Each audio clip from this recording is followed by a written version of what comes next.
A lot of college students getting ready in the next couple of weeks to graduate and head into the world, and there's that sense of excitement that nothing can go wrong. They all believe they're invincible. Meningitis, though, took that excitement away from UW-Madison senior Henry Mackaman a little more than 2 years ago. Joining us now to talk about what happened to her son Henry and how important also to, as we look forward to prevent it from happening to others. Exactly. Meredith Leigh, thanks for being with us this morning. Thank you for having me. So we mentioned Henry was loved living, I believe, is what you've told me in the past. An economics, creative writing major. Musician. What happened? DJ. Yeah, what happened? He got really sick really fast. He got a really high fever. He went to the hospital. Unfortunately, with meningococcal disease, the early signs just look very normal, like the flu. So many kids get sent home saying, you're just getting the flu. They gave Henry a chest x-ray, told him he didn't have pneumonia. And so the next day, Henry thought he was getting better simply because the number on the thermometer was going down.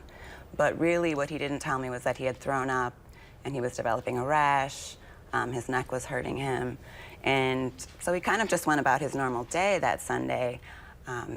That night later, he started really having some really strange central nervous system symptoms. He couldn't feel the right side of his body. He couldn't speak clearly. So I think it was about 2 o'clock in the morning, and he put in those symptoms in Google, just those two, and it came up stroke. So he walked himself back to the hospital. He didn't wake up any of his roommates. And he said, I'm having a stroke. So that's the call that I got in the middle of the night, was that my son was having a stroke. And it didn't make sense to me because the fever does not normally precede a stroke. Then the last I heard before I came to Madison was that they thought it might be just a cluster migraine. And still I was like, do not send my son home. I lived in St. Paul, I live in St. Paul, and it took several hours to get to Madison. And by the time I got here, Henry had a seizure and was in a coma, and he never regained consciousness. So in just a simple matter of hours, it got him. Meningitis came to Madison. So you're talking about the different symptoms that he experienced and how they are similar to so many other things. So you created a magnet. Yep. Can you talk about that? We've got this right here. Yeah, well, I thought that people who have the flu or flu-like symptoms and who don't know about the meningitis symptoms, they really need this information to be able to tell if they might have something more serious than just a flu or a cold.